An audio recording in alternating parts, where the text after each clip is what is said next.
Hey everyone, today's lecture is a continuation of our new umbrella category topic of Western religions.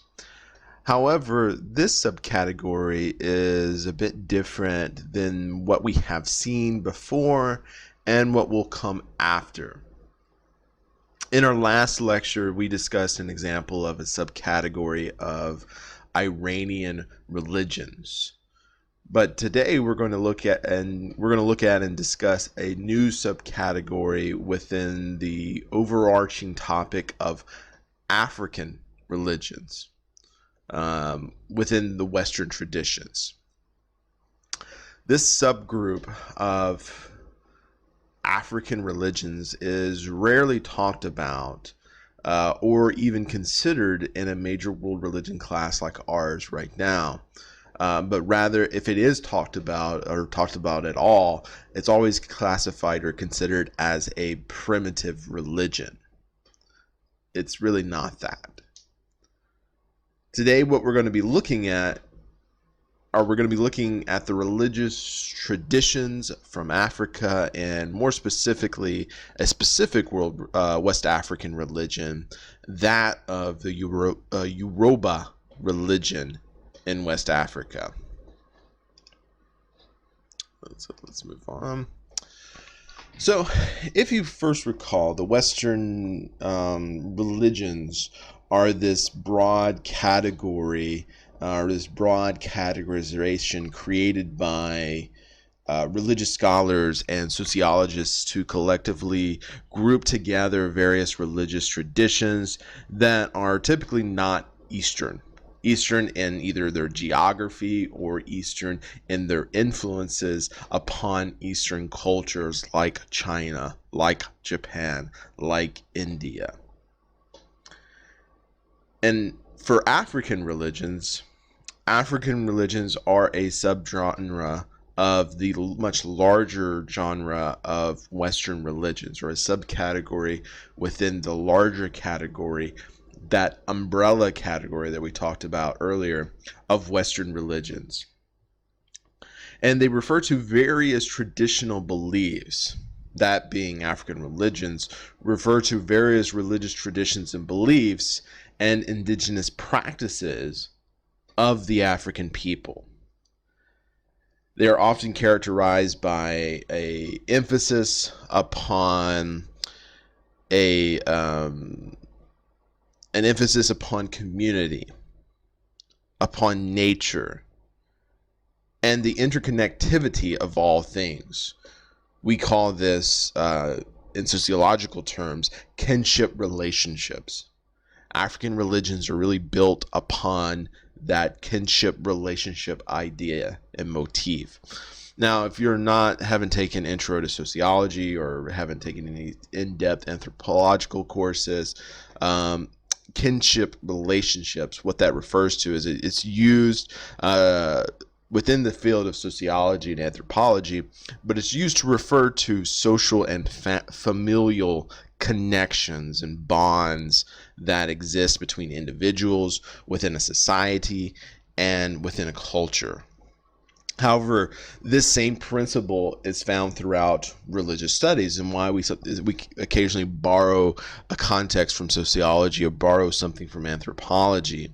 We see this example of kinship relationships throughout all major world religions. So, for example, within Christian circles, they refer to their fellow believers as brothers and sisters in Christ. They refer to God as Father. They refer to the Virgin Mary as Mother. So you can see this kinship relationship at work within their cosmology and theology and practices of how they see themselves in a community. Within many of the religions of history, they perceive their world and their cosmos through the lens of a tribe or lens of a family unit. So again, Christians see their fellow Christians as brothers and sisters, see their relationship with God as God the Father, or the Virgin Mary as Mother Mary. Traditionally, many of the African religions function on that same relational worldview. The African religions are also often characterized by a very highly complex belief system as being either very animistic or polytheistic in nature, and they seem to go along that trajectory or that line of either left or right on the line of our scale. That's the word I was looking for, a scale of either being very animistic or being very polytheistic. Occasionally, you will find certain religions within Africa that are native, that are indigenous to Africa, that are henotheistic, meaning that they believe in one God above all other gods' existence. We might even characterize them as being monotheistic, but again, we're not sure because of the nature of Africa's religion, or let me rephrase that. Because of Africa's colonial history, we're not sure if their religious traditions have been largely influenced by the colonizers, both Christianity and Islam. But like I said, African religions are often characterized by a highly complex belief system as being either animistic or polytheistic in nature. African religions traditionally believe in evil spirits, often believe in that they possess certain objects in nature, or that these evil spirits are the explanation of ill circumstances that befall on an individual. Bad luck. African religions also have a rich pantheon of gods and goddesses that are just as complex and just as story-filled as those from ancient Egypt or ancient Greece that we typically value and see as kind of a high-end, high-level religion. We don't think of these as being primitive religions. We always think of them being as super complex, but yet because of Africa, we label what they do as being primitive, as being uncivilized, as being barbaric or culture. This double standard. However, for us, it is important to note here that there is no single or all-encompassing African religion that is being practiced on the continent that has ever existed in history or that exists now today in the continent of Africa. Rather, African religions is, again, this broad umbrella category to refer to various diverse groups of indigenous religious traditions that are practiced throughout Africa by various people groups who have their own individual cultures and languages within Africa. So various subcultures within them, but they fit under this large umbrella of African religions.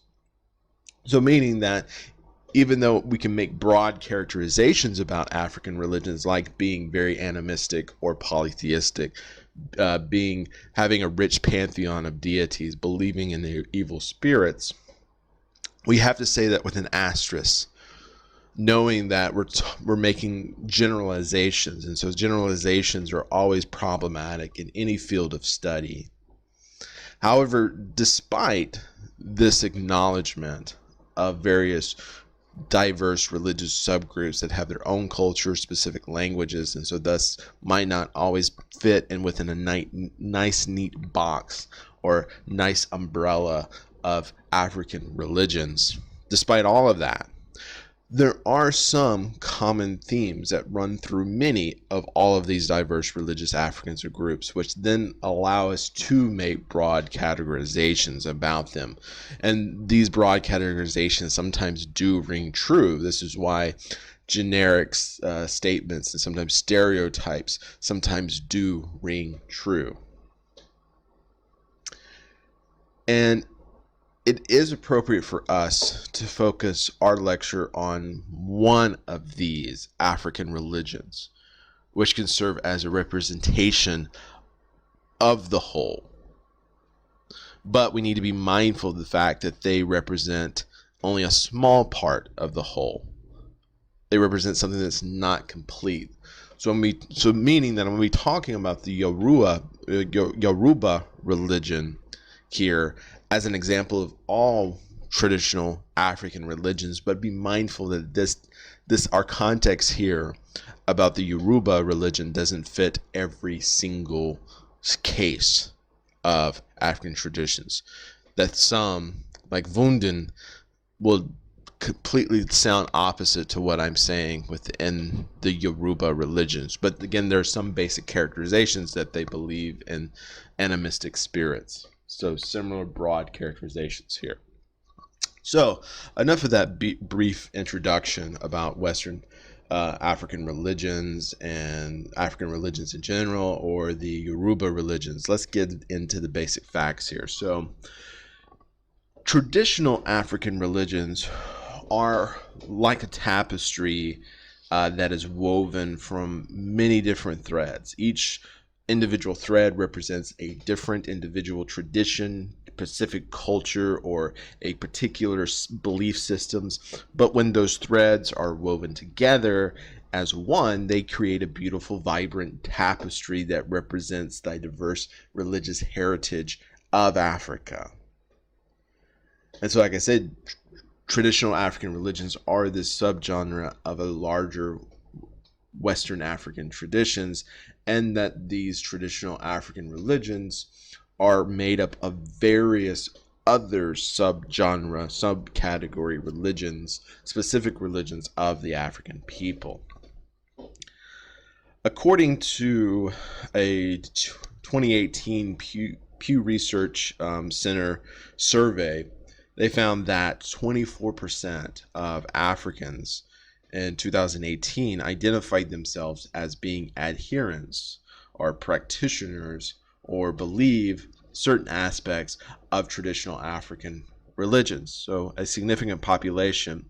In 2018, the population of the continent of Africa was around 1.2 billion people. So in perspective, 24% of 1.2 billion is around 280 million Africans on the continent who confess in some kind of traditional African religion. This number varies from country within Africa. Mind you that Africa is not a country, it's a continent that's made up of several different individual countries in Africa. So just be mindful of that.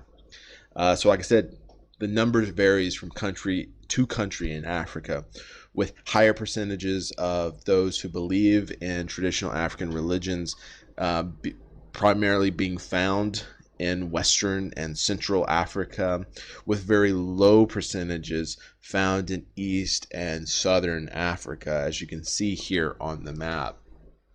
The areas where there are a dominance of African religions or folk religions, as this map themes, is highlighted in this pink area. So you can see there's shades of purple just because of the influence of Christianity, but you can see where they are in West Africa, Central Africa, and Madagascar, the island there, is an exception because it is an island. But you can see in the northern portions in East Africa, the dominance, or even South Africa, where the dominance of Christianity and Islam are felt.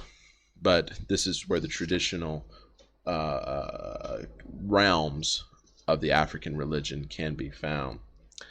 The survey done by Pew Research also found that individuals over the age of 50, that those who are over the age of 50, around 33% of them identify themselves with traditional African religions, while if you ask people below the age of 30, it was around 16%. So you can see it's somewhat of a dying religion, or it's a religion that is not as popular among the younger generations, who are either find themselves to be non-religious or who are starting to identify with the other dominant religions on the continent there of Islam and Christianity.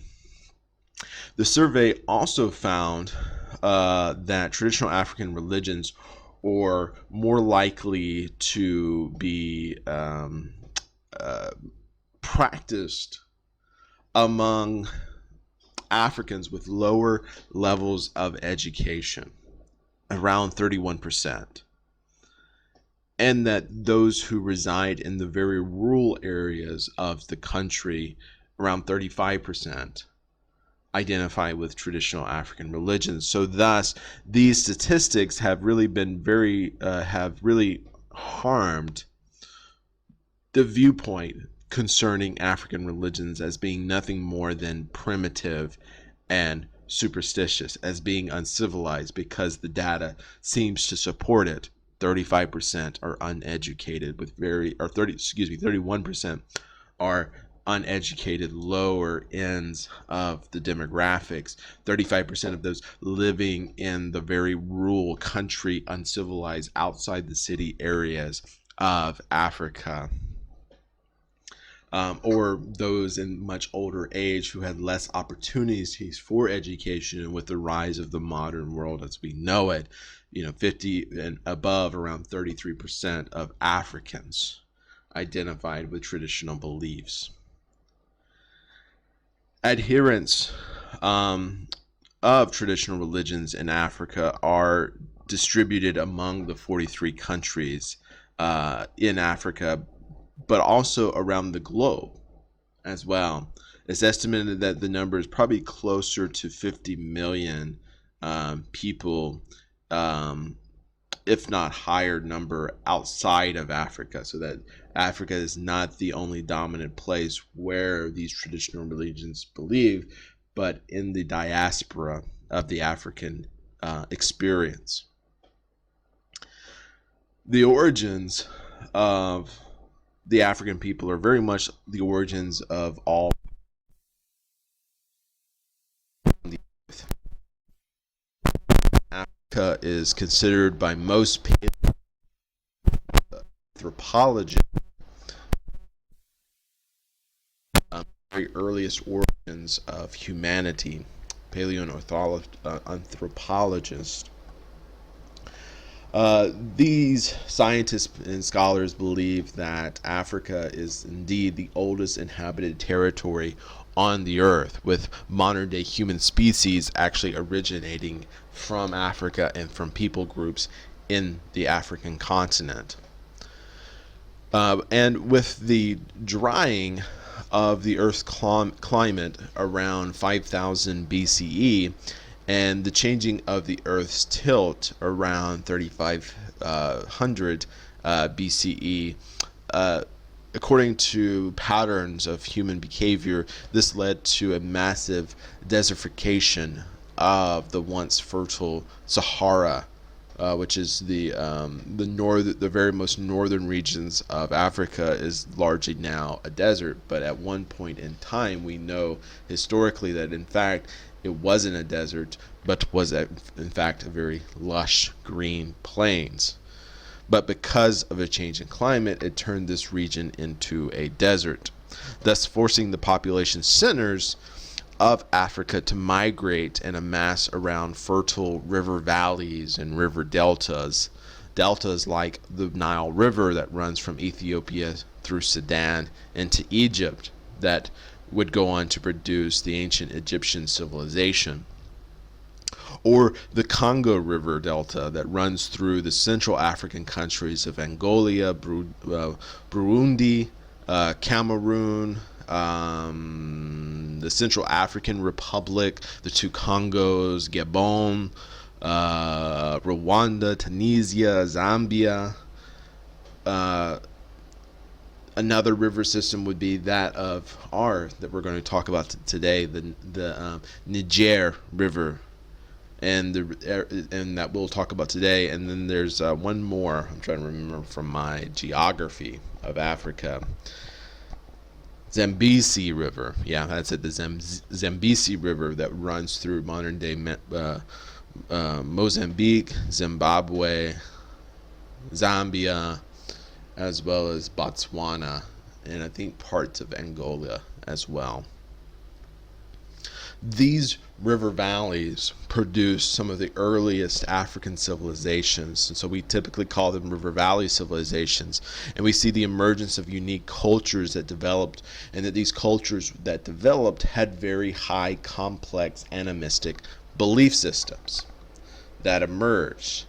And so that they emerged and evolved naturally from polytheist, from animistic to polytheistic to henotheistic, if not monotheistic religions as their civilizations evolved. Similar patterns that we see from the ancient Egyptians and the ancient Greeks with their cultures that emerged from very primitive cultures of animistic beliefs to polytheistic beliefs, if not henotheistic, monotheistic belief systems that would be what's dominant on the world systems today.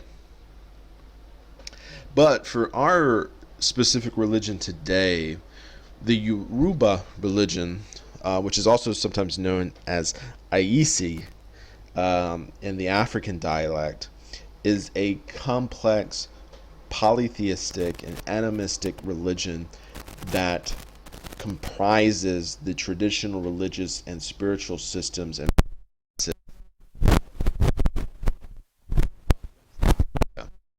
if I were to provide you with an overarching and oversimplified definition or simplified summary concerning what the Yoruba religion is, and it would be basically the Yoruba belief is that the Yoruba religion believes that each person has an individual destiny, an individual faith that they called Ashe, or just Ashe, which all humans have forgotten. A destiny of faith that they have forgotten, but a destiny and faith that they can recover, that it can be remembered. Now, I don't want to spoil our discussion here already about the Yoruba beliefs and dive straight into our topic now, but rather what I do want to say here that I really love this simplistic idea. I really love what this religious tradition talks about. And it somewhat rings true about us. All of us, from our childhood throughout our adolescence and for much of our adult life, can be summarized as a pursuit in finding our identity and finding out our destiny in life. We do with we feel frustrated with our jobs because we feel like we're not going nowhere, we're not progressing, we're not fulfilling our purposes. I love that idea because this is what this religion is all about. So again, it speaks against this primitive idea, the superstitious notion that all African religions have. And you can see these African religions are very complex and very philosophical, things that we typically maybe give to the ancient Greeks, to the Chinese, to Christianity, to Islam, but we don't ever give to these indigenous religious populations. But if we dive into them, and why I wanted to highlight this religious group now is because of that fact. For this reason, I wanted to include the Yoruba religion in our topic because I think this idea is very special. And you'll also see it again, possibly, in our discussion of new religious movements. If we're going to talk about Scientology, you'll hear some of the same logic being found in other religions. So that's why I wanted to bring it out. But now back to our main episode here. So for the Yoruba religion and the Yoruba people, the homeland of this religion is the surrounding lands near the Niger River Valley. This would be present-day countries of Benin, Togo, parts of Guyana, and Ghana, parts of Ghana and Nigeria. This area of West Africa is both historically and culturally referred to as the Yoruba land, and it has a rich history of African culture, rich history of African artistry and artisan work, and it was at one time an example of a predominant African empire that once existed in history before colonization, before modernity happened. It is estimated that there are around over 100 million Yoruba people in Africa as well as worldwide through the diaspora. But however, the majority of them still live in West Africa. But not all of the 100 million self-identify themselves with traditional Yoruba religion. Again, according to a 2018 survey by Pew Research Center, about 55% of the Yoruba people self-identify themselves with Christianity, and around 35% of them self-identify with Islam. So that only leaves about around 10% of all Yoruba people self-identify themselves with the various traditions of their indigenous cultures and people. But the truth is, with so many of the non-centralized and non-organized religions that we have talked about, and the Yoruba religion is one of those, it's very non-centralized, very deorganized religion. It's very difficult to say what the exact number is, unlike Christianity, which is highly structured, highly organized, highly hierarchical. We know specific numbers. It's very hard to say what the Yoruba religion is. So scholars would say, well, 10%, that's around 10 million of 100 million. However, I believe that number is actually much higher, that it's probably around 20, if not 30 million people. But again, it's very hard to identify and know. And the reason I say that is because you'll see that there's going to be a lot of blending together of Christianity and the Yoruba religion. And like in our previous discussions on Hinduism and Shinto, the Yoruba religion is classified as an indigenous religion. And if you recall, an indigenous religion is a category that demarcates the religious belief systems of communities that are either ancient or still in existence today, but who are native to a particular landscape and geography. So the Yoruba religion is very much linked to the Yoruba people, the Yoruba culture and its history. So thus an indigenous religion, but indigenous religion is not a negative term, rather it's much of a geographical term. And like with many of the indigenous religions that we have discussed, the Yoruba religion is not a founder religion. It has no recognized origin story nor claims as to its founder.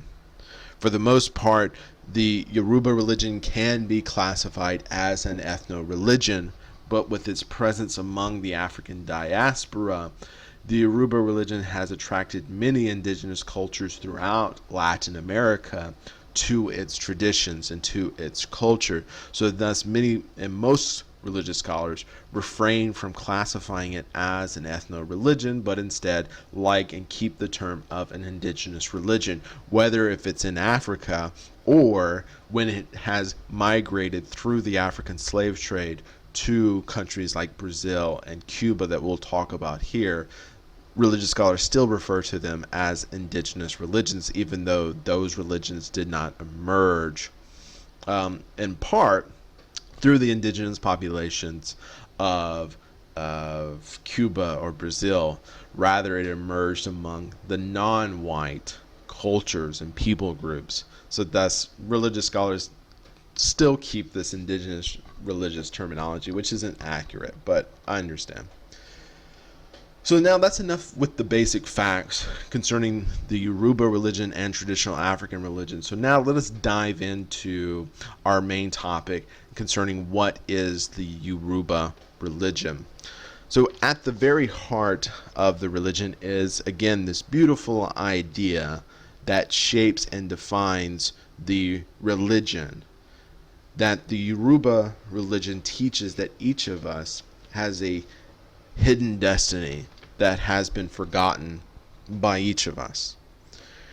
The Yoruba religion teaches that all of humanity comprises of two souls, but really three parts. But two souls is what we're going to focus on at this point. The two souls being one of the soul called Imi, that is associated with breath and the emanation of the human body, what makes us move, what makes us go about, what makes us grow young, or grow from young to old, what makes us move is the spirit of the Imi, what keeps us alive. But the Yoruba religion also talks about another aspect of the soul, this called the Ori, that is associated with one person's fate and destiny. According to the Yoruba traditions, before we are born, our Ori appears before the supreme being of the Yoruba religion, that being Olodumare. And it's Olodumare that gives our soul breath and life, aka Imi, that he gives us one aspect of our soul. But also he proceeds to give us another aspect of our soul that's related to our destiny. That this destiny includes what our personalities will be like in our physical manifestations, what our occupations, our job, our purpose will be once we're on earth and are of age and responsibility. Even the day our bodies will die will be planned out and known at this heavenly meeting, and when our souls will return to heaven. Thus, our entire life history is completely planned out at this time according to the Yoruba religion. In the field of religious studies, we call this kind of belief system determinism. Determinism meaning that all events are predestined and are inevitable, meaning that everything that happens is going to happen. Let me rephrase that. Meaning that everything that will happen to you and is going to happen to you has already been decided, and it cannot be changed, regardless of whatever aspect you think or whatever beliefs you have about free will. It's going to happen regardless. The road has been paved. Regardless, you're going to walk down that path. That cannot be changed. Another popular term that we talk about determinism is taken from the religion of Christianity and from the New Testament. We sometimes call determinism predestination, or a popular term from Greek and Norse mythology, particularly from the stories of the three spinners. We call this fate, meaning that there's no such thing as free will because everything has been predetermined. However, our births, our physical births into the physical world radically changes things and our predetermined destiny. According to the Yoruba religion, within our physical births comes with it a physical body called an ara. So that's the third part there. So you have the ara, the physical body. You have the imi, the breath that makes, the part of the soul that makes us move, that makes us breathe, that makes us alive. And then the ori that's associated with death. But part of our physical birth, what comes with having a physical body, that ara, comes the unfortunate case of forgetting our predestined identity. This reality serves as an explanation as to why there are such things as bad luck if there is a predetermined society, predetermined history, predetermined fate for every individual. How can somebody have bad luck? if everything's predetermined? Why is it that we can make poor choices? Why is it that we can pick wrong friends, pick wrong lovers, pick wrong jobs, and get divorces, get fired, and terminate our job hunt and job hunt and job hunt? Why can we experience consequences, experience suffering because of the choices we make if everything is predetermined? This is an explanation of why is that. Because the reason we make bad choices is because of ourselves. We forgot our destiny. We forgot the path that was to be chosen. Again, this is an explanation as to why living life is both hard and painful, and why we're left grasping and becoming distracted and wondering and trying to figure out what our purpose is because we've forgotten it all. We've forgotten everything. But thankfully, according to the Yoruba religion, there is an antidote to this forgetfulness. And the antidote is to remember and to recover our hidden destiny so that we can do what we were created and originally purposed to do. Now, that sounds very easy. Just simply remember what you've forgotten. It's like when you're lost your keys. What's the first thing your spouse or your mom and dad or your best friend says when you forgot your keys? Well, where do you remember you put it? You wouldn't be asking if you've forgotten. But it's that same context here. Well, just remember.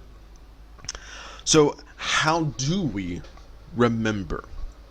How do we recover this forgotten destiny according to the Yoruba tradition? Well, according to this religion, we have a divine helper in this task of remembering. The Yoruba religion teaches that there is a vast pantheon of supernatural beings known as the Orishas, who are and willing to help humanity find their hidden destiny and then to live in harmony with that destiny if the Orishas are sought after. So that's part of the assistance, that we have these spirits that are called Orishas that can help us, but we have to seek them out. Well, how do we seek them out? Well, we have assistance through specially trained priests and shamans that are called Babalawus, who are for the men, and Iyalawusa for women, whose name basically means in the Yoruba language, basically father or mother of secrets. But secrets not as a bad thing, but secrets as being hidden knowledge. So these are knowledge keepers. These holy men and women would, once they're sought after, how they would help you recover your identity is using a religious technique and a belief system as well called Ifa. Ifa is both a belief system and a religious practice. Concerning its belief, the Yoruba religion teaches that Olodumare revealed the secret knowledges and the secrets of the universe to one of the Orishas, the chief of the Orishas being Orunmila. We'll talk more about him as well. Orunmila, who is the Orisha of wisdom, and it's through him that the knowledge is passed down to the spirits through the Ifa practices, which are through divinations. And so these practices, the priest who performs the divination and interprets it in order to gain knowledge and to provide guidance.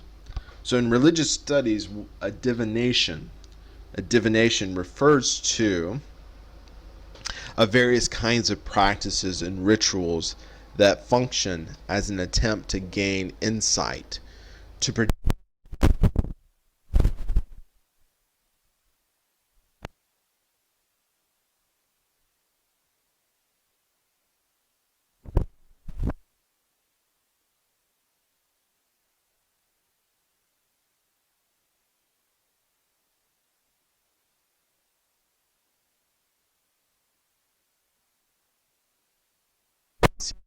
from numerology, or they can come from astrology, the study of the relationship between terrestrial events and the positioning of those celestial bodies. So you look up to heaven.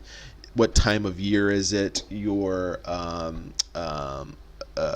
astrology notes that you find in the newspaper. If you're a Gemini, if you're a Taurus, if you're a Capricorn, there are certain things that evolve to your fate because of astrology. They can also be divinations can also involve tarot cards or palm reading. It can also involve what is known as sangomas, or which is throwing bones or throwing dice onto a board, and interpreting those dice or bones or stones onto a board, and how they fall and fall on that board is how you can determine and read the hidden knowledge within. Or it can also involve haruspicy, which is the inspections of the entrails of a sacrificed animal. So the Romans did this form of divination all the time, as well as the ancient Egyptians. But for our purpose here, the Yoruba priests and holy men and women would use the divination of sangomas, where they would cast, as you can see in the image there, they would cast 16 palm nuts, these palm seeds, or sometimes metal pieces called ikini, which they throw on this board. And they're arranged in a certain way when they're thrown on the board, and they're given, and then the priest will ask questions.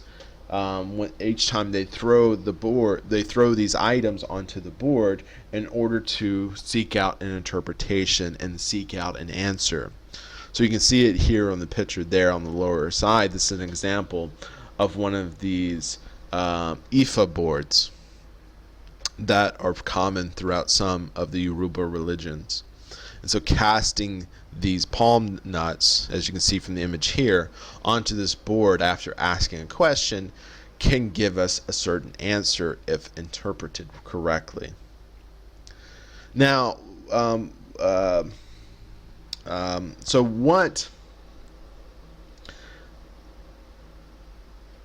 do we have to seek out this remedy? What does it have to do with our spiritual makeup? Well, if you recall, the Yoruba religion teaches that humanity is made up of 3 parts. As already said, we have the aura, which is our physical body. We have the imi, which is our soul that gives us life, gives us movement, gives us emanation. We are alive. But we also have the ori, the part of the body that is associated with fate and destiny. The reason we seek out this kind of antidote, this divination ceremony, is because of our ori. Within the Yoruba tradition teaches that our ori is a sacred power, it's the same sacred power that emanates and composes of the orishas. And so, through the practice of Ifa, our souls are able to connect to the orishas through our own ori. This divination ceremony creates a channeling effect. Our ori is able to connect to the ori of the orishas, the spirits. And so according to the Yoruba traditions, this channeling effect also connects us to the part of us which remembers what we've forgotten. And so it is through the priests and it's through the orishas in this connection ceremony who are helping us to call back to our original selves in order to recover our destinies. So if I was requiring someone to summarize what the Yoruba religion is, again in a nutshell, it would be remembering your forgotten destiny. And remembering and recovering are at the heart of this religion from Africa. And while this may be a good stopping point in our lecture, I think it is important for us to now start filling in the gaps, to paint the rest of the canvas board with more details concerning the religion of the Yoruba tradition. And so for the rest of the lecture, we're going to be talking about the main deity of the Yoruba religion. We're going to talk about the Orishas, how they function within that religion, even though we've kind of painted it out here. And we'll also talk about the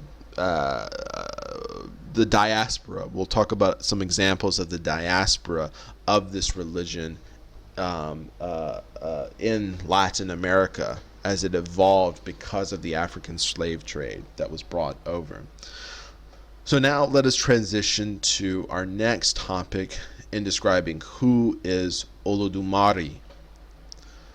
So Olodumare, who sometimes is also spelled as Oloran in certain languages, in certain traditions, particularly those in Latin America where the Yoruba religion also has survived, Olodumare is regarded within the Yoruba tradition as the ruler of the heavens and the universe, and is the supreme being of the Yoruba pantheon. So, I mean, if we wanted to use a comparison to Greek religion, Greek mythology, it's fair to say that this is Zeus, but as you'll see, he's a little bit more complex. The better comparison would be that of our previous religion that we discussed in our previous example of Ahura Mazda. You'll see that there's very similar functionalities between Olodumare and Ahura Mazda. Olodumare is credited with creating the universe as well as credited with creating all living things within it. And they are frequently perceived within the religious tradition as a compassionate deity who protects his creation and is thought to be omnipotent, meaning all-powerful, omniscient, meaning all-knowing, and omnipresent, meaning ever-present or eternal, never dying, never ceasing not to exist. Olodumare thus possesses many parallels with that of the supreme deity of the Abrahamic religions that we'll talk about next, that of Islam, Christianity, and Judaism. And because of these parallels, it has led many religious scholars and anthropologists to theorize that Islamic and Christian colonization has potentially left a lasting effect upon the Yoruba religion, meaning that let me think how to say it, meaning that these characteristics of Olodumare may have come from Christianity and Islam and may not have been original and traditional to the Yoruba religion. After all, we've already seen that in this course, the effects of Islamic colonization in India by producing a new religious movement called Sikhism. And similarly, we've seen that with the arrival of Buddhism in Japan that produced a new synthesized religion within Shinto. So the concern here by religious studies scholars and historians and anthropologists is quite valid here. And we're not sure if Islam and Christianity left lasting influences on the Yoruba religion. We're not sure. But however, we're going to say that these are traditional. That these are traditional and religious beliefs, and this is how we're going to treat them because the evidence doesn't say otherwise. Practitioners of the Yoruba religion do not worship Olodumare directly. Rather, they worship Olodumare indirectly through the worship, the veneration of the Orishas, these spirits. Thus, within the Yoruba tradition, there are no special priests or priestesses dedicated to Olodumare, nor will you find sacred temples, sacred areas, sacred shrines that are dedicated to Olodumare within the Yoruba tradition, or even in the African diaspora. You won't find that. The reason for this practice concerns theology surrounding Olodumare. And one of those reasons is that, first, the Yoruba religion teaches Olodumare has no anthropomorphic features nor anthropomorphic characteristics, meaning Olodumare has no physical shape, nor do they function as humans. They do not sleep, they do not talk, they do not walk, they do not eat, they do not fight, they do not have sex, etc. Instead, Olodumare is always referred to as an entity that exists in a spirit form only. So because of that, Olodumare is seen as a spirit with no anthropomorphic. They are genderless.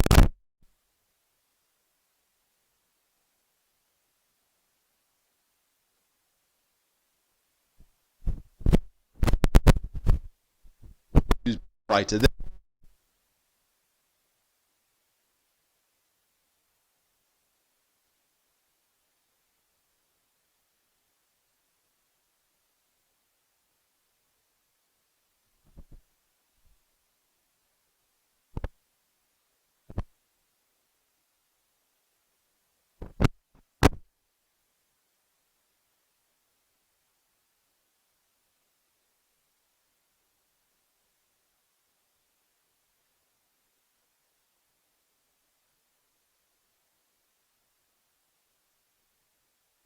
This picture here is something of a new phenomenon. This was something that I had AI generated because there's technically no images of Olodumare within the Yoruba tradition. However, I will note here that this has started to change here recently, that some elements of the Yoruba people have now started to dismiss these traditions and are starting to paint connotations and images of Olodumare. But we're still going to teach the traditional views here. So because Olodumare has no anthropomorphic features, because Olodumare is a spirit and thus genderless, Olodumare is regarded as being distinct and remote from humanity and creation.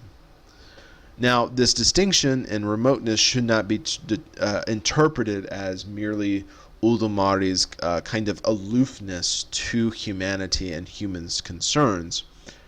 Rather, we should be interpreting this distinctiveness, this remoteness, as being a characteristic of Olodumare, that Olodumare is otherworldliness.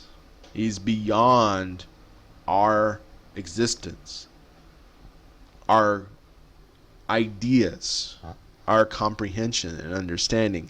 Thus, why Olodumare is distinct and remote. However, the other reason for this distance relates to another key aspect within the Yoruba religion, and that is of Ashi. Generally, Ashi within the Yoruba tradition is defined as just merely power or energy, and is often associated with the Taoist principle of one ki or chi within the Taoist religion. But within the Yoruba religion, Ashi is regarded as a life force that runs through all living things, and is described as a power that makes things happen in accordance to its destiny. Ashi is the divine energy that emanates out of Olodumare. The Yoruba traditions would describe this kind of relationship with that of the sun. that the Ashi emanates out of Ulumar like the sun, which emanates its rays and its warmth to the earth and to the cosmos. Meaning that without the sun, life on earth could not exist. So it is the same with the Yoruba religion, that life could not exist without the Ashi and without Udumari. But with Udumari, the sun must be kept at a great distance from Earth in order for life to exist. If it's too close, if there's too much exposure to the sun, what happens? We get sunburn. Plants wither up and die due to the excessive heat from the sun. If the sun was to physically move a couple of inches, or the earth was to move a couple of inches more towards the sun, we would burn up. But if it's too far, if there's too little exposure, life cannot exist. Things would freeze to death due to the lack of warmth and heat generated from the sun.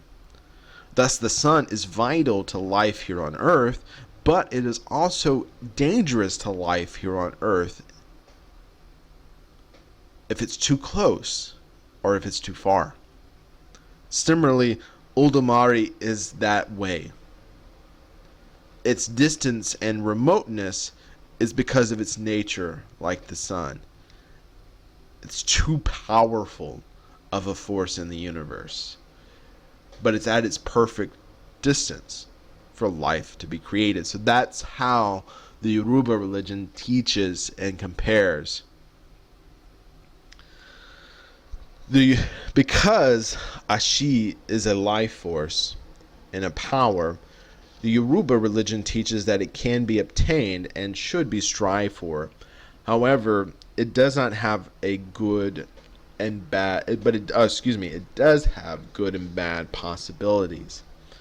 The Yoruba religion teaches that our thoughts, our words, our actions also have Ashi within them, and that they can be used positively to encourage, to love, to seek, and to keep peace, to praise the Creator.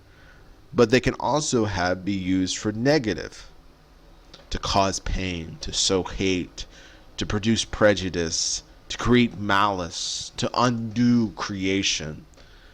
And so because of this responsibility and this possibility as well, the Yoruba religion implores humanity to seek out, to pray, to connect with the Orishas in order that they may guide us to use our Ashi in such a way as to rediscover our destiny, which is associated with the positive things of creation, not the negative. But humans aren't the only beings with Ashi. The Orishas have it as well, and they can use it for good or for bad, depending on our relationship to the Orishis. If we're sick, fall severely ill, suffer a great misfortune, or the land suffers from a drought, the culprit of all of this could be an Orisha using their Ashi because we've disrespected them, not honor them or venerated them. So there is a kind of reciprocal relationship to humans and the Orishas. And that's going to be our next topic here that we're going to talk about. Who are the Orishas? If you recall from previous comments about characteristics of traditional African religions, I stated the vast majority of them developed out of a highly complex system of animism. And if you recall, animism is the religious belief that all objects, places, and creatures possess a distinct spiritual essence and perceives all things as being alive and animated. That these spirits can be found in rivers and trees and mountains and creatures and all other natural objects, and that these spirits are often prayed to for guidance, for help, and or to for appeasement, in order to ensure that we have a good harvest, or that we have a safe journey, or that we just simply have good health. Within the Yoruba religion, the belief concerning the Orishas develop out of this African animism. And you'll see it on display here. The Orisha is a Yoruba word that means spirit, sometimes gets translated as a god, but primarily a spirit. And they're considered intermediaries between Udumari and humanity. They also have unique powers that are often associated with elements of nature and or the human condition. They have dominion over those associated areas, and they can influence the daily lives of people. The Orishas play a key role in the Yoruba religion of West Africa and several other religions of the African diaspora. The Orishas function a very similar role that we've already seen with the kami that served within the religious indigenous traditions of Japan, that of Shinto. And thus, like in Shinto, where we could almost call the religion kamiism, the Orishas do lie at the heart of this religion. And so we could do the same thing here with Yoruba religion, that we could get away with calling Yoruba religion Orishamas, Orishaism, due to the high importance that is played upon these spiritual beings within the religious tradition of the Yoruba religion. The cosmology of the Yoruba religion is awash of all kinds of sacred powers and spirits. The Yoruba religion teaches that there are various types of spirits, that there are malevolent spirits called ajugrans, who can make one's life a living hell if you decide to cross them. They are often associated with misfortune, with illness, with death, and other aspects of life. Christian missionaries in the region often associated the Ajograms with demons and with devils. However, that is not really an accurate picture here, or an accurate comparison, as the Ajograms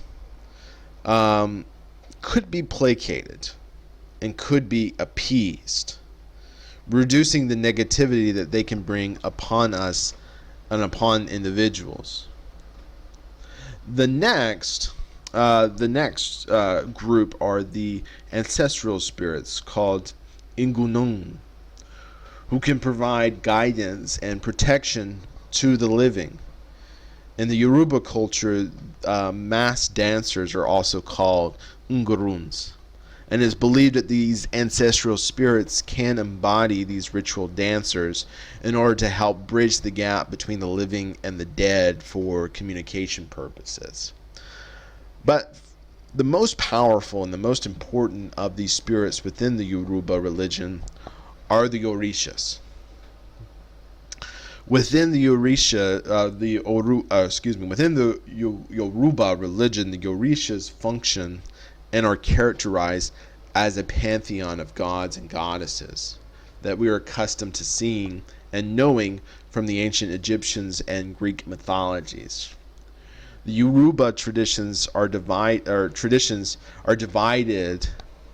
if there are 401 Orishas within the pantheon, or if there is 601. Udumari is always going to be representative of the one here. However, for our purposes in this lecture, we're going to stay with the 401, as that's being the traditional makeup of the Yoruba pantheon. And while there are often characterized as spirits, like the Greek gods and goddesses, the Orishas do act and behave like humans. They eat, they drink, they play music, they play games, they have sex, they get married, they even get divorced, they get in fights. They have the same range of emotions that humans do. They're envious, they're full of joy, they get angry, they fall in love, they take pity, they are funny and comical. Even some of the Orishas were originally humans at one time, who walked the earth as mortals, but because of their great deeds or because of their spiritual piety, they become deified by later generations as Orisha. But the Yoruba religion's animistic past is still very present, as the Orishas are often seen as the personifications of natural forces in the universe, like thunder, like wind, like earthquake, or nature itself, like trees, mountains, rivers, and oceans.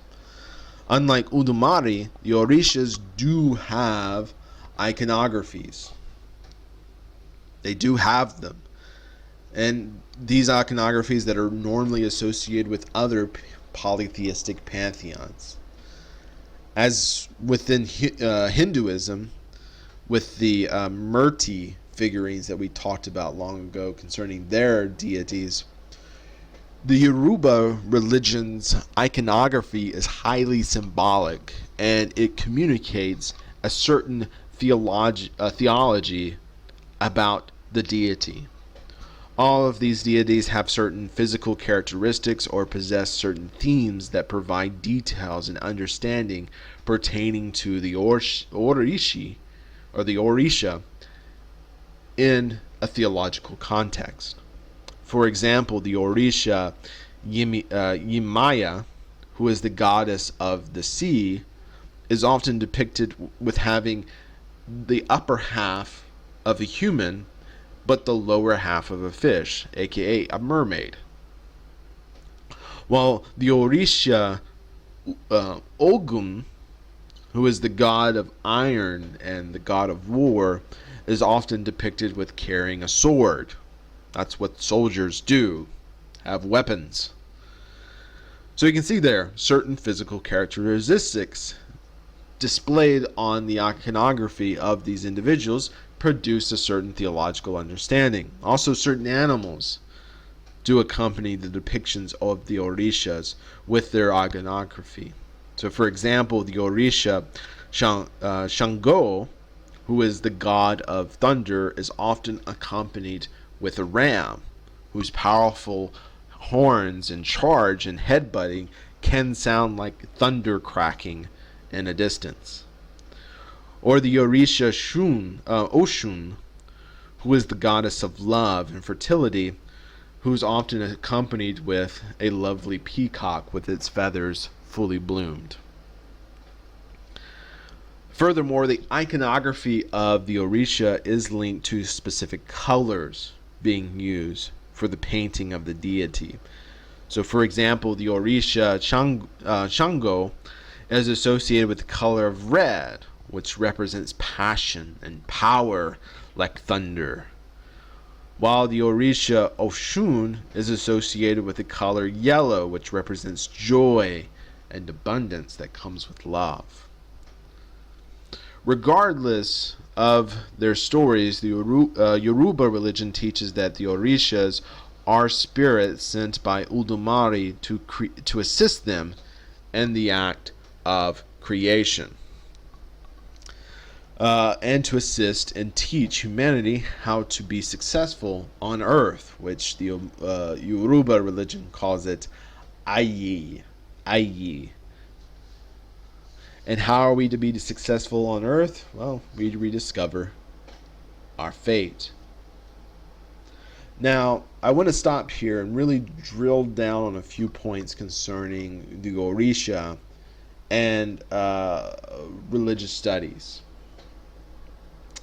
While the Orishas function as a polytheistic pantheon, In reality, they also are seen as a manifestation of Ulumari to creation or creation itself. In the field of religious studies, we describe these manifestations with the term emanations. Emanations. Emanations are the outward expression or manifestation of a supreme source of divinity and or of reality.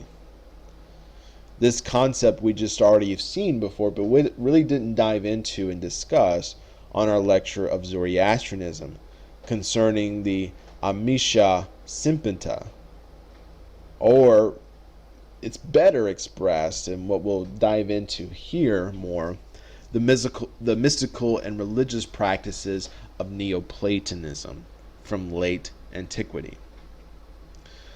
So really quickly here, Neoplatonism is a version of Platonic philosophy that became a religious tradition by synthesizing all Hellenistic religions and philosophies that had emerged in time into one.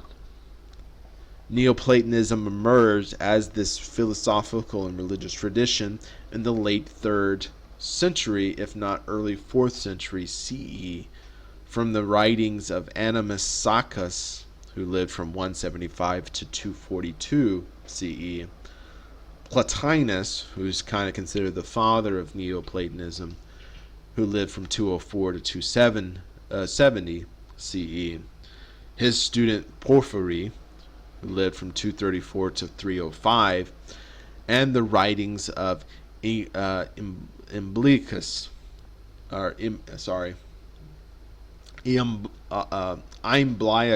that's his name, Iamblichus, who lived from 245 to 325 CE. As a system of thought and cosmology concerning the universe, Neoplatonism would become the foundation of Western society and greatly influence the religions and cultures of Judaism, Christianity, and Islam today. If you wanted to study Jewish theology, Christian theology, or Islamic theology, you would really benefit well by studying Neoplatonism, because much of the medieval period of Judaism, Christianity, and Islam was pretty much just repurposing Neoplatonic thought into their own traditions. So it's very important. And one of the central ideas of Neoplatonism is the existence of a singularity in the universe. A singularity that is the source of all reality and the source of the created universe. But this singularity has to be transcendent. Neoplatonism would call this singularity the hena, or tu hena in Greek, which is in English would mean the one. Sometimes you see the term monad, which applied to Neoplatonism's singularity. The monism basically means one alone, or the complete one. However, this has been applied retroactively and applied retroactively wrong, as it's more monism is more within Gnosticism, and we'll talk about that later when we get to Christianity. But like I said, you sometimes see the monad here, but no, we're talking about the one, tu hena, the one. According to Plotinus, the one is beyond all physical substance and knowledge, completely transcendent, containing no divisions, and being beyond all categories and existence. For Plotinus, the one is similar to Aristotle's The Unmoved Mover, if you're familiar with his writings, or very familiar to Plato's theory concerning the forms, as being there's an archetypal form that's the reality. This archetypal form that all of reality is based off of. Plotinus is the one is this manifestation of good, beauty, logic, purity, and perfection. meaning that we only know the idea of good, beauty, perfection, and purity as concepts. Because in reality, there's really no such thing as true beauty, true good, true perfection, and true purity. Everything we consider beautiful, good, and perfect is in reality imperfected, contains blemishes and impurity. This is why supermodels have their images retouched and airbrushed in order to remove all blemishes, because despite the fact we consider supermodels the definition of beauty and gorgeous and wonderful and perfection, they have imperfections. They have wrinkles, they have stretch marks, they have varicose veins, they have black marks under their eyes, they have freckles, they have molds that get removed and airbrushed away in order to create the definition of beauty, which in reality doesn't exist. It is why our cell phones have filters, and why we love using Instagram to take photos of ourselves in order to crop out the imperfections and redesign our world to fit the narrative of perfection and joy that we wish others to perceive about ourselves, because that is not our reality. So this similar thought here is within the Platonic thought. If the ideal exists in our mind of what is true beauty, what is true good, despite the reality of that truth being external, that exists in creation, that you can find perfected beauty, perfected purity. We can have the idea in our mind because it exists in our mind. Neoplatonicism says, ergo, then it did exist, or it does exist. The singularity, then. So this is Plotinus' the one. Really quickly, Neoplatonism teaches that in order for reality to exist, the one manifests as emanations of himself in order to create reality as we know it and experience. Think back, if you can, to Plato's allegory of the cave. If you're not familiar with it, that's okay, because I'll summarize it here. For Plato's, this is from Plato's famous Republic. The allegory begins with a group of prisoners who have lived their entire existence chained in a cave facing a blank wall, unable to perceive what's behind them, only to see what's in front of them for the rest of their life. The prisoners watch shadows being projected by a fire on the wall from a fire behind them, on the wall in front of them, made from objects that are behind them. The shadows are as close as the prisoners will ever get to viewing the reality that's behind them. Now, in Plato's allegory, we are the prisoners, and our comprehension and view of the world is what is in front of us. It's the wall that's in front of us. But the reality is the shadows that are displayed on the wall. But what we know, because of those shadows, we know that there's something else that exists behind the shadows. The projection that we will never truly see because of the limitations of our own circumstances. So for Neoplatonism, the physical wall is the physical universe. The shadows are the emanations of the one who is the object, or the fire. Thus, the emanations are lesser forms of the one. But these emanations exist as meanings to comprehend the one for us. We know what beauty is because we can observe a sunrise on the ocean or a sunset over the mountains. We can understand what beauty is because we can observe snowfall in a forest, or gaze at the beautiful eyes of a woman, or smile at a chucky baby boy that's laughing. These are, in truth, not the essence of beauty, but similes of what is beautiful. These are similes of emanations within Neoplatonism. So similarly, this same principle works within the Yoruba religion. Likewise, in the Yoruba religion, the Orishas function as similar way for the Olodumare through Ashi.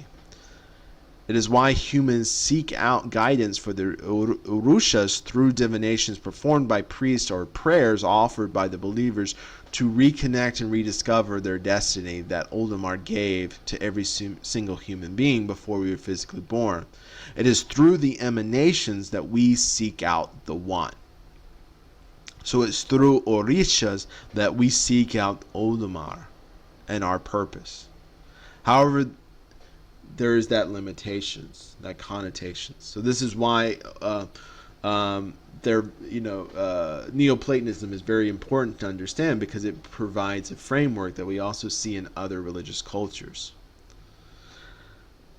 However, they also function another way. Emanations also function in religious studies as a representation of a rational attempt to logically explain why there is imperfection, why there's impurity, why there's suffering in a creative world.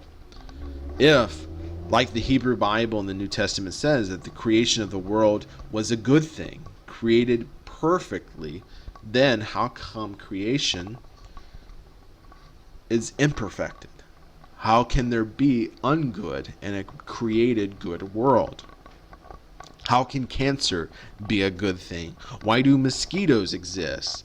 And if they carry life-harming viruses and diseases that can be harmful to humans, how can earthquakes or hurricanes be a good thing? If all of creation, like the Bible claims, is good. Some, reject religion altogether because of this notion. However, what emanations do, instead of rejecting the idea of God altogether, what emanations do is they shift the blame. The blame gets shifted to a lesser being. Someone lesser must have created it. Someone lesser is responsible for the imperfections of the world. A lesser emanation of the one. The idea of an ocean is a beautiful thing, but it's also a horrible thing at the same time. How can beauty and imperfection exist? Well, because a lesser was responsible. The idea is perfect. The execution is less than perfect. Thus, Orishas and the Ugras fulfill this role and functionality within the Yoruba religion as a logical explanation as to why fate and destiny do not always occur. The last point that I want to talk about here with the Orishas is concerning the reciprocal nature of the between the Orishas and humans. In order to rediscover their destiny, humans need to actively seek out the Orishas for guidance and aid. Humans also need to seek out the Orishas in their daily lives, as if a person is very sick and needs to be cured, they can pray to an Orisha for wellness, or they can visit a priest who seeks wisdom from the Orishas to properly heal this person. If a person has a life decision or a business decision that needs to be made, they can seek out guidance from the Orisha. If a person has a string of bad luck and they need something good to finally happen in their lives, they can pray to the Orisha to remove this hindrance in their life.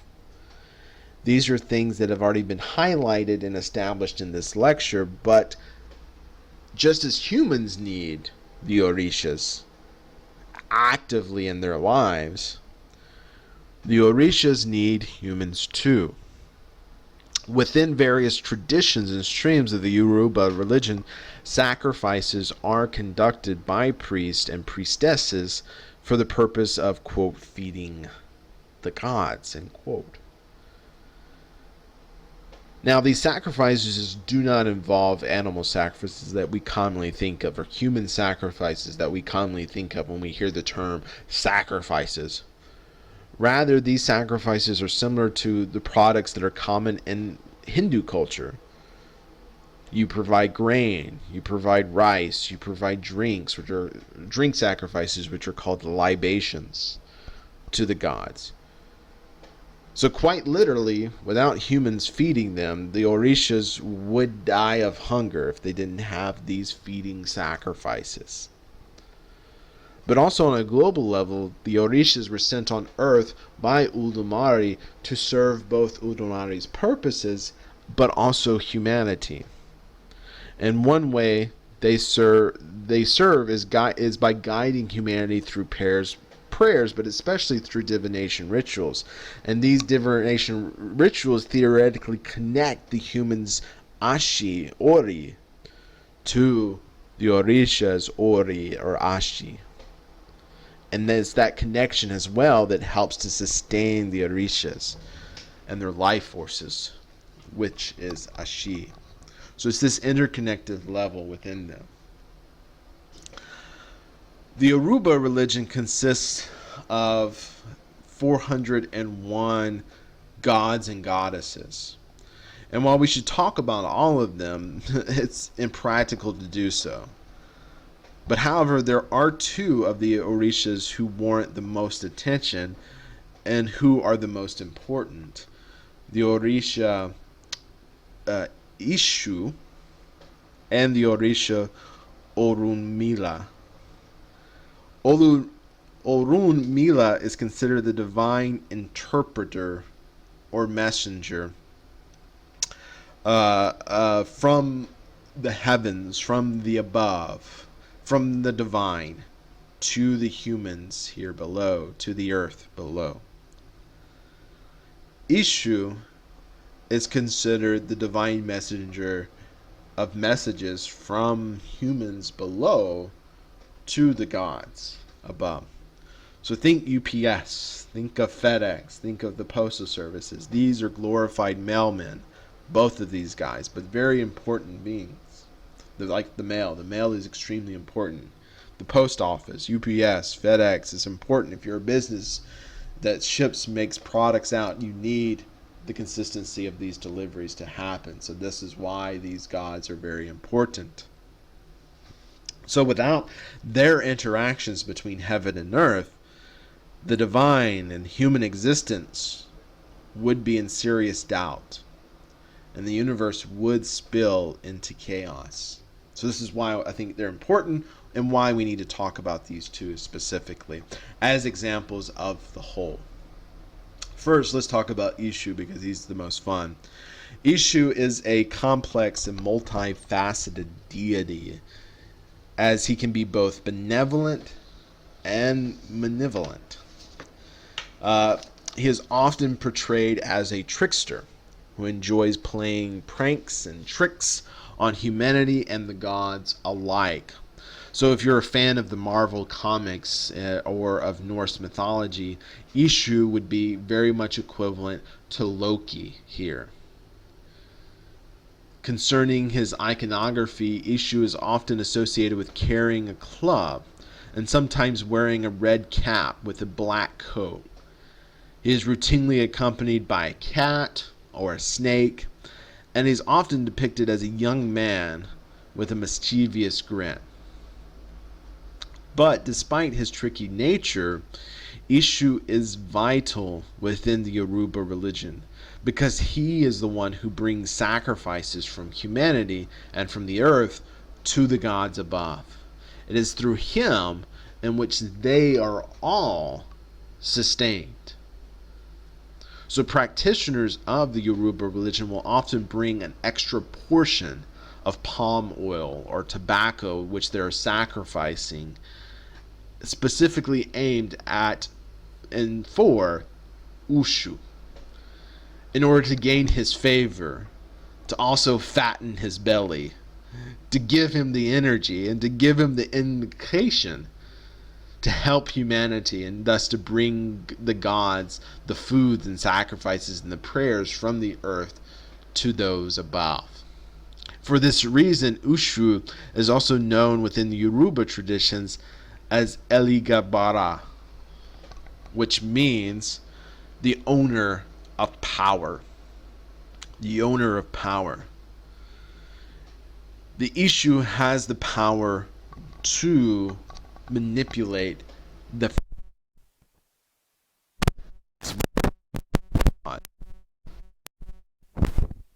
he pleases.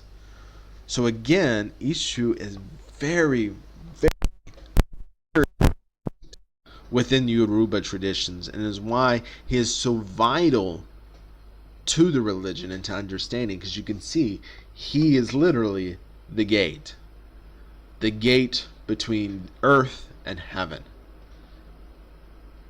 And so he's vitally important, probably one of the most prayed to of the Orishas outside of Orunmila, who we'll talk about next. Ulumira is a wise and compassionate deity who's often depicted as an old man with a long white beard and a malevolent face. Or benevolent, sorry if I might have said malevolent, but benevolent face. He's often seen carrying a staff or a walking stick, wearing a white cap with white robe. So think of Gandalf if you're a Lord of the Rings fan. This is the kind of image that you should have. He is often accompanied by a tortoise or a chameleon, who are both associated with wisdom and knowledge within African traditions. Therefore, Urumali is regarded within the Yoruba religion as the god of wisdom, and is viewed as the preeminent Orisha among the pantheon of gods and goddesses, and the cornerstone of the religion. Unurmila is the keeper of the Ifa corpus, which is a vast collection of oral traditions concerning in written text as well concerning the Yoruba religion. And he's also seen as the overseer of the great storehouse of all the knowledge of the universe. Thus, Ulumila is equally sought out by practitioners of the Yoruba religion for his wisdom and for his guidance, because he is the source of wisdom. He has every knowledge. He is the librarian of the Yoruba tradition, as well as the librarian of the universe. Olorma is also important because of his great wisdom and of his knowledge. He is believed to be a great healer who possesses the divine knowledge of medicine in order to heal and cure illnesses. And finally, because of his great wisdom, Ulumili is believed to have the ability to predict the future. Olumide is often seen as having often sought after to help people make difficult and life-changing decisions because of his wisdom, because of his ability to see into the future, because of his knowledge. To conclude our conversation on the most important deities of the Yoruba religion, religious scholars have borrowed from the language of Christianity and Christian missionaries to the Yoruba people, and highlighting the importance of these three deities, Olumare, Ushu, and Urumila. Thus, religious scholars have often traditionally referred to the importance of these deities as the Yoruba Trinity. However, I'm not sure if that's really an accurate comparison. While the Christian concept of the Trinity refers to, and we'll get to this in our lecture on Christianity, refers to three individuals: God the Father, God the Son, God the Holy Spirit. Christianity is quite adamant in saying and believing that these three persons of the Trinity are not separate gods, but rather a part of a hypostatic union of three in one, thus maintaining in its religion as being a monotheistic religion. That idea is not really present within the Yoruba religion, so thus I don't think the Yoruba Trinity is the correct word here. Rather, instead, I think the more fitting similarity maybe would be that of the Hindu tradition and that of the Trimurti. If you recall, the Trimurti, it refers to the Hindu gods of Brahma, Shiva, and Vishnu, and are not seen as expressions of the same deity, three in one, but rather an expression of an understanding concerning the nature and relationship of these deities within Hindu cosmology and theology. For Hinduism, the Trimurti represents an interconnective understanding of samsara, life, death, and rebirth. Brahma is known as the creator, and thus he's associated with the creation of life. He represents one spoke of the samsara wheel, life. Shiva is the other spoke. Shiva is known as the destroyer and is associated with death and destruction. So, the spoken wheel of death within samsara. And lastly, to make the wheel turn and complete its journey, Vishnu is known as the preserver and is associated with rebirth. Thus, you can see the cycle of samsara within the Trimurti being fulfilled and explained in a beautiful fashion. Hence, the principle of samsara is fully displayed and at work at the personhood of the Trimurti and their relationships with one another. The creator, the destroyer, the preserver, life, death, rebirth, samsara. For the Yoruba religion, I think this is a better connotation. The trinity of Olodumare, Ushu, and Urunmila is an expression of the interconnectivity concerning the Ashi in our destiny. Olodumare is the creator and assigner of our destiny, of the Ashi. Ishu is the source of that connection. Through our Ashi, we're able to communicate to the gods. And Ulama is the source of wisdom that we need to understand and actively reconnect with through our lives and thus fulfilling our purposes. So you can see the interconnectivity is better. So instead of the Yoruba Trinity here, I would rather use the Yoruba Trimurti here as a definition. Next, I want to talk about the Yoruba cosmology here very quickly. Like many of the world religions that we have discussed thus far in our class, the Yoruba religion does teach and proclaim a certain fate that awaits all souls. The Yoruba religion does have various beliefs and teachings concerning the afterlife. However, because of its categorization as a Western religion, it does not mean that it must accept or teaches similar beliefs as already demonstrated in Zoroastrianism, or that we'll come to see in Judaism in our next lecture. For example, the Yoruba religion does not have a concept of heaven and hell in the same way and manner as it expressed in Christianity or in Islam. Again, this is what we call Western biases, and we must not fall victim to it or assume that all religions function like our own belief systems. Instead, the Yoruba people believe in a number of different realms, a number of different spiritual realms that the soul can travel after death. One of these realms is called Orun, which is generally translated as heaven. However, its better description should be that of the realm of the spirits. Orun is often described as a beautiful and peaceful place where there is no pain, suffering, or death, and it is a place where the soul can finally be at peace. It is a place where the Orishas reside, but it's also described as the realm of the ancestors. It is depicted as the place where the souls of our deceased loved ones go to both rest and to continually watch over their living descendants.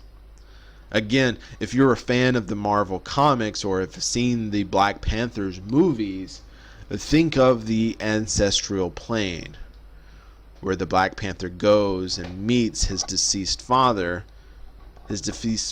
spirit, who in turn gives him guidance and comfort from the beyond. That is Orun. Another realm where the soul can go is a place called Il-Ifi.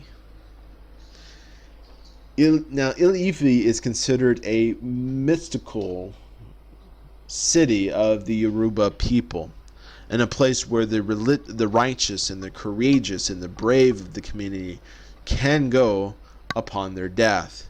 It is the place where humans can become Orishas, or have become Orishas in the past, because of their great deeds and the piety from the olden days. However, the Yoruba people also believe that Ilifi is a physical location, physically located on Earth and located in southwest Nigeria.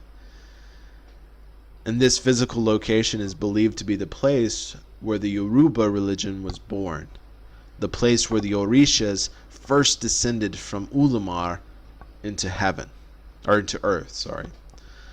Thus, Ilifi is considered to be a gift from Ulumar to all of humanity, and is considered the most holiest site within the Yoruba tradition. It contains the Oshun Osogobo sacred grove, which is a World Heritage Site, and it contains the Ifi Museum that houses numerous cultural artifacts of the Yoruba people. And finally, there is Iku. Iku is the place where the souls go. It's the place. It means. Let me regather my thoughts here. Uku is both the manifestation of death as well as a physical place of death. It means the realm of the dead. It's the place where souls go who have died before they have rediscovered or reconnected their destiny. It's a place where they go to reincarnate and to be reborn. So it's not a place of hell, even though it's often described as a place of hell. It is not. Instead, Uku is not a bad thing, or that it's reserved for bad people. Rather, Uku is seen as a liberator, to free people from their suffering of this world and to help them to reborn and be reborn. But also, like I said, Uku is a personification of death, and he is seen as the Orisha of death. He is often depicted as a skeleton or a man dressed in black, carrying a spear, and lives in the forests or caves of Africa. Iku is said to come for people when their time is up and to ferry them across the river of death. Very similar imageries that we've seen in ancient Egypt and ancient Greek mythology. And while the Yoruba tradition does teach that the fate of each person's soul after physical death is determined by their actions while alive, people who happen to go to Iku instead of Urun are not viewed as, again, being in heaven or hell, or being considered a reward or punishment. Instead, The afterlife within Yoruba religion is related to reincarnation. And so this is where the Yoruba religion differs from the bulk of Western religions on this point, because it believes in reincarnation, like Eastern religions. However, many of the Western religions do not believe in reincarnation, but they believe in resurrection, which is a form of reincarnation. That's another thing. This is something that this is now where the Yoruba traditions kind of blend in with that of Eastern religions in Hinduism a lot. The Yoruba traditions call this reincarnation Atunwa, which means rebirth. And Atunwa is the belief that your soul will re-enter a new physical body after the physical death of the old. The Yoruba religion teaches that Atunwa is a positive thing. It's as opposed to a negative connotation. As opposed to a negative connotation as it is with reincarnation in Dharmaic religions. If you recall, Dharmaic religions believe that all physical existence is trapped in this endless cycle of life, death, rebirth called samsara, and that the goal of our human existence is to break free from this cycle of samsara and to achieve liberation that is called moksha. And each Dharmaic tradition posits a different solution concerning how to break free from the cycle of samsara. Again, and the Yoruba religion doesn't see the cycle as a bad thing. Instead, it sees the cycle of life, death, rebirth as an opportunity for the soul to learn, to grow, but more particularly to amend for past mistakes, something that I really love about this religion. Again, the goal of human existence is not to break free from the cycle, but rather to just rediscover your destiny. And that discovering process may take several lifetimes to achieve. But rebirth is to be seen as a positive thing. You're constantly getting a second chance at getting it right. And so this is where it differs from our Eastern traditions. Unlike the Dharmaic religions that teaches human life is the highest form of human existence, the Yoruba religion states that reincarnation as an animal is not a negative thing. Also, reincarnation within the Yoruba religion can also be repeated in the same family line or even in the same overall family clan. Thus, ancestral worship is highly valuable within this religious tradition. But the only way to break the cycle of life, death, rebirth in the Yoruba tradition is to fulfill your destiny, to discover it and to fulfill it. Finally, the Yoruba religion teaches that each person's reincarnation can be affected by ritual practices like ancestral worship, like divination practices with Yorisha, as well as living a good and moral and ethical life can produce a better reincarnation. Thus, these practices kind of believe similarly and akin to karma within the Eastern traditions. So the last thing that I want to talk about, and that we'll end this lecture with, is talking about other streams of the Yoruba religion. I want to end our discussion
6 with Portuguese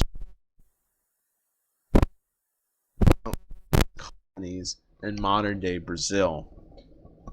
Historians have estimated that around 12.8 million Africans were sold into slavery over a 400-year period, and that it didn't end until the British abolished this practice until the 1820s, but slavery continued to exist until the 1880s before it was finally outlawed in the majority of the countries.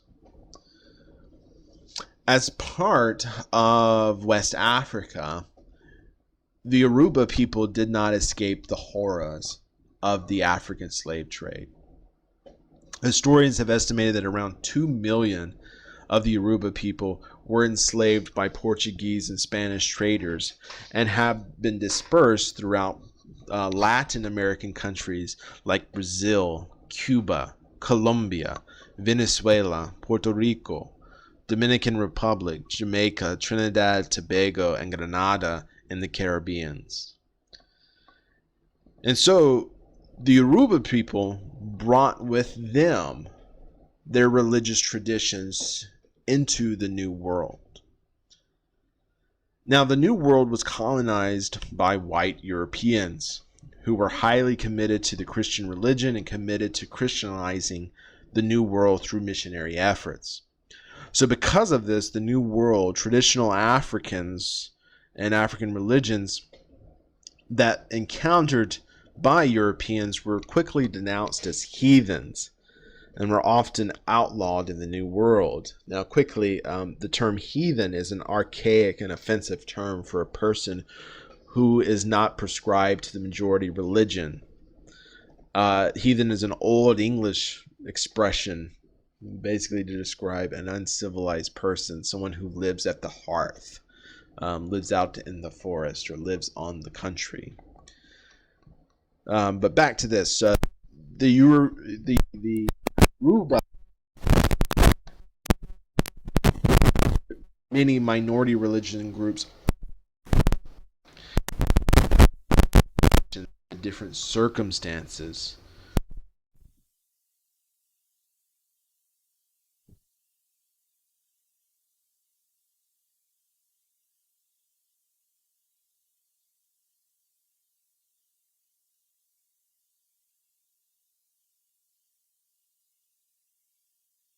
So, for the remaining part of this lecture, we're going to be talking about and discussing more popular Yoruba-derived religions of the African diaspora. Specifically, we're going to be talking about Santeria, and we're going to be talking about Candomblé and Umbanda, which are popular West African religious traditions that have emerged in Brazil.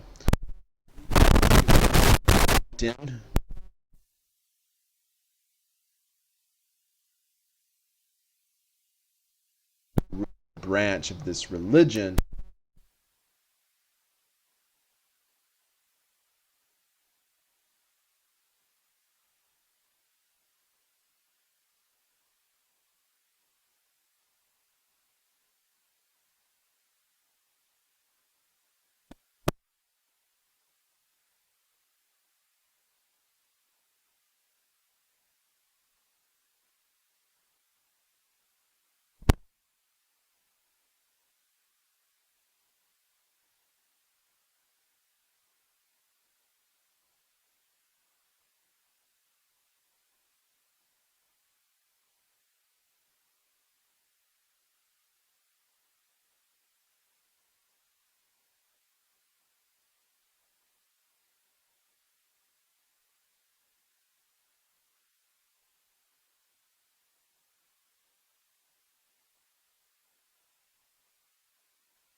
what they did was many Spanish Cuban nationalists, in turn, looked to the Afro-Cuban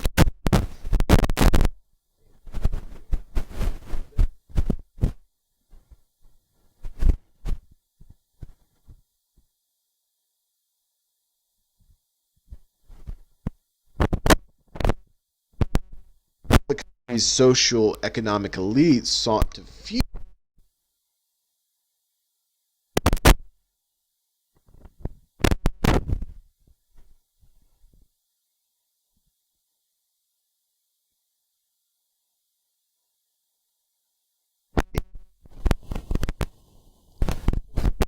this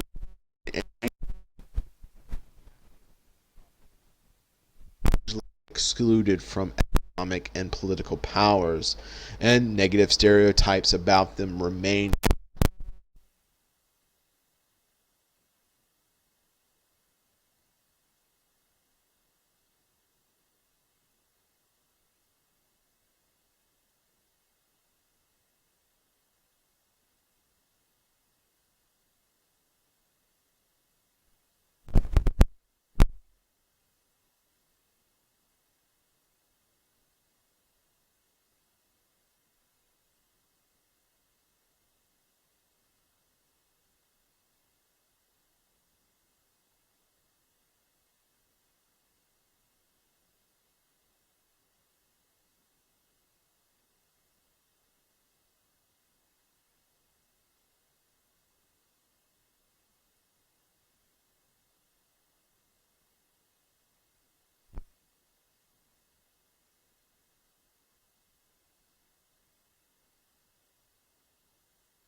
That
as it allows humans to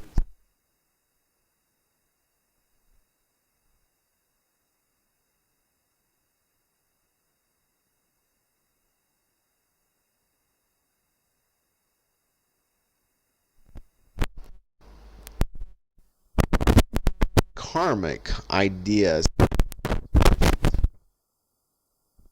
it as forgiveness.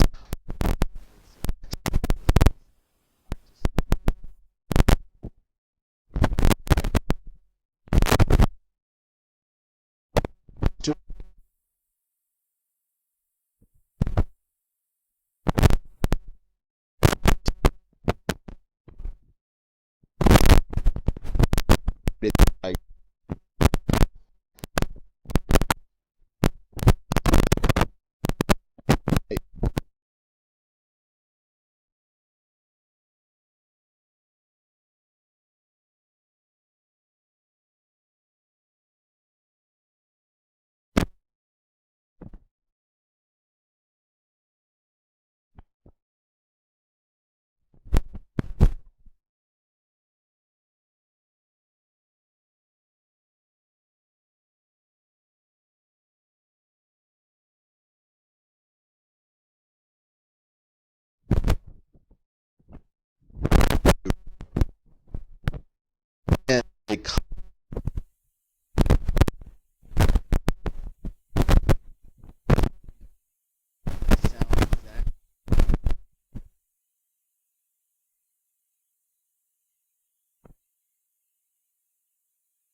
a statue of Jesus here, they consider them all the same. That these are orishas.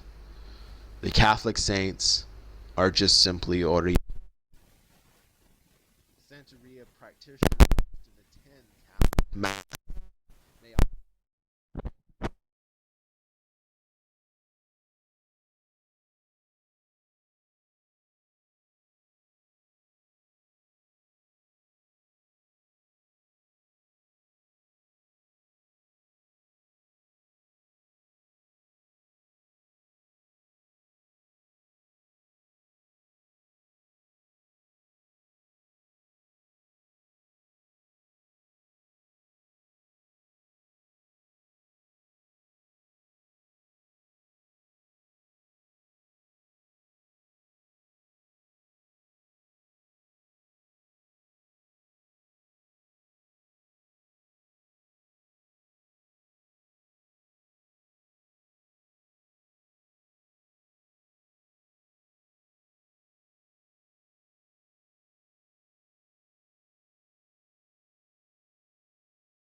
Africa in 50 Portuguese slaves colonies in Brazil. And as in Cuba, the enslaved West Africans brought with them their own world. The fate of the African slaves in Brazil was very similar to those in Cuba, as what we already discussed with Santeria, similar things. They were allowed to keep their traditions and not convert to Catholicism because they didn't want the slaves to understand freedom or understand the truths of Christianity, which does talk about being anti-slavery, or the Bible, truths from the Bible that talks about anti-slavery. They didn't want them to experience these things. But the difference comes around the 18th century. Accounts of African-derived religions performed in Brazil were very common, at which point they were always referred to generically as calundu, which refers to a drumming ceremony. And that's how the Portuguese referred to them, calundum, all of them, because they all involve drums in their ceremonies. The Roman Catholic nature of Brazil's colonial society allowed for cult saints, the cult of saints, to exist, and permitted greater leeway because of this for several African traditions to absorb their own traditions of the orishas into that of Catholicism. Many slaves learned to classify their orishas in relation to Roman Catholic saints. But there's no evidence of slaves simply using the cult of saints to conceal their own orisha worship. Rather, they just adopted. They just saw the Catholic saints as being the same, and so helped them adopt Catholic practices, but keeping some distinctions. After enslaved Africans successfully led the Haitian Revolution in the 18 teens and 20s, or excuse me, the early 1800s, there was a growing fear among all colonial powers who had African slaves of similar revolts occurring. So the Portuguese had those fears in Brazil. Thus, throughout the 1820s and the 1830s, saw increased police repression of African-derived religions in Brazil. And even though Brazil won its independence from Portugal in 1822, local Portuguese Brazilians, who are Luso, continued to suppress what they perceived as African traditions. And despite Brazil's 1891 constitution, which enshrines religious freedom, Brazilian penal codes still prohibited the practice of African religions, any religions or religious practices that are associated with magic or Kolundun, those drumming ceremonies. But Afro-spiritual religions continued to grow in Brazil and gain popularity, especially with the emergence of spiritualism that we saw with Santeria. But everything changed. Unlike in Cuba, where Santeria was never really fully embraced, in Brazil it did at one point. Everything changed in the 1930s, partially because Brazilians were increasingly encouraged to perceive Brazil as being a multiracial, mixed society. Because of the efforts of President Vargas and his Estadio Nuevo project, the new state that he created, Vargas encouraged and protected various African religions in Brazil. And thus you see a plethora of different varieties and streams of African religions emerging within Brazil. So as for candomblé,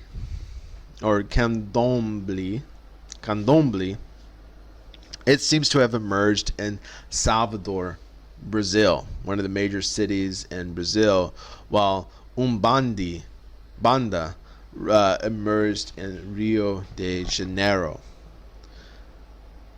Candomblé and Ndamblé are syncretic religions that combine Catholicism with the Yoruba religion, and is based on the belief that spirits and the souls can communicate with the living, and that spirits can provide guidance and assistance.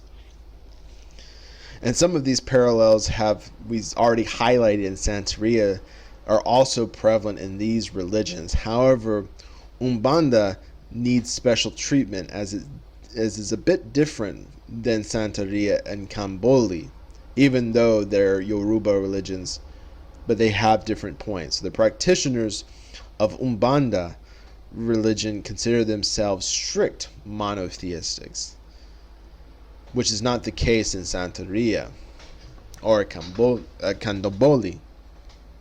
They regard Uluran as the only god. And while they might believe in orishas, they do not interpret them as spirits. Instead, they interpret them like Catholics do with the saints, that these are individuals, these orishas, who in Brazil they called okias. They interpret them not as spirits, but rather as holy individuals that because of their lives have been garnered special veneration and attention. So basically like saints. The orishas aren't spirits, but rather they act as human intermediaries in heaven between humans and the supreme god of their religion, Oluran. And so again, they function very much similarly to the roles that saints and angels function within Catholicism as intermediaries. And similarly, the Umbanda religion teaches that the orishas also function as patron saints or personal guardian angels. That again, you can see where they're heavily relying upon Roman Catholicism here. And the Ubandis identify several key orishas with significant figures within Christianity. So Ishu, which they call Iku, is identified with the devil or Satan. Yimoya or Egamana in Brazil is considered the Virgin Mary.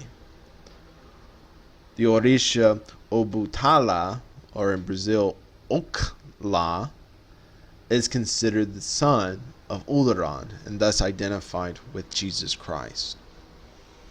So this concludes our lecture on the Yoruba religions and the other streams of the Yoruba religion.